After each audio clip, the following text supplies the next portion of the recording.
got where we are through word of mouth and through playing gigs. Do you know what I mean? That's how we've existed as a live band. Like we've always written our songs to play them live, and do you know what I mean? So it's nice. Just play all the time. We've been like touring for like just over a month, and it's just always playing gigs basically. Yeah. It's done like 4 different tours next to each other. And it's the only way to do it, isn't it? If you can't play your songs in front of people, then it's not worth it. Do you know what I mean?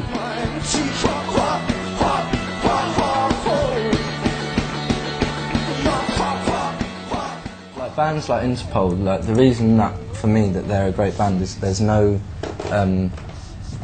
ego to it. It's everything works for each other, and that's our ethic really. Nothing's more important than anything else. The bass is equally important. We don't really have solos. Yeah. We don't really see the point, you know. Yeah. It's not him better than, you know, look at me sort of thing. It's that. That's weird. It's our gang. We're a gang, do you know what I mean? And it works with all of us.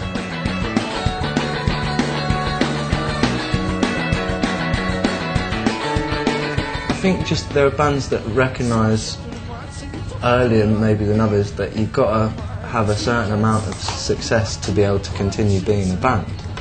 And we recognise that, you know, you've got to be there or thereabouts, otherwise you're just not going to get to make a second album. You're not going to get to go and play in America. You're not going to get to go to Japan. You know, these are all things that would be so good to happen, but that's not why we're doing it. And you just hope that what comes across is that you're trying to play your songs the best you can, and that's it.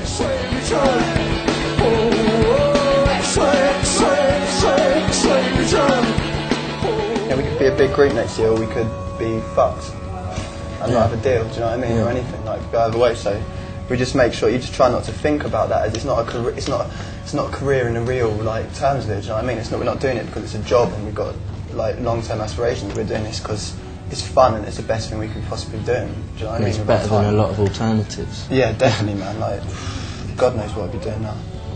She can't see through solid objects.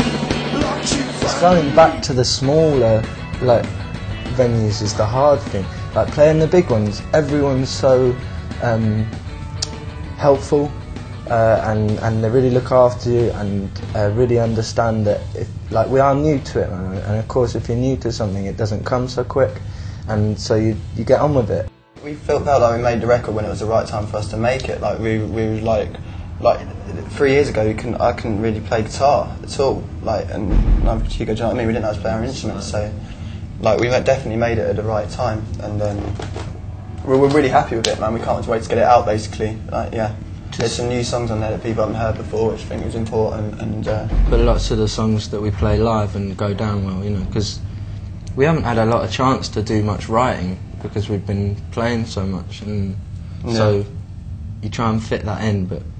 You know, just want it to sound like Felix always says this. Like, just want it to sound like the best possible show someone could have gone to, like the tightest, most enthusiastic show. Like, I hope it sounds really honest, like, and a sincere thing. And with Ben Hillier as well, we had a chance to do things a little bit different. Like we recorded through tiny little amps and makeshift drum kits and stuff like that. So you've got the really bold, like disco dance songs, do you know what I mean? And then you've got like little waltzy ones that sound pretty DIY and stuff. So hopefully it's a good little collection.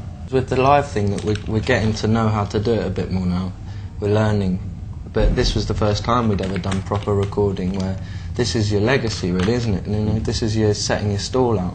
It's a big deal for anyone, and so for something that you've worked really hard for 3 years and stuff, you want it to sound like the progression has to be there. This is you know, this is us. This is what we've done so far, and then you want it to be capped off with things that are new. And this is what next. If we get the chance, if the record company pick up the option, you know, all these things have to happen. But if we get to do a second one, then we want to leave it as open as possible. You don't want to pigeonhole yourself. So it's lots of things and lots of worries and lots of stresses. But I think it's getting there. Fingers crossed.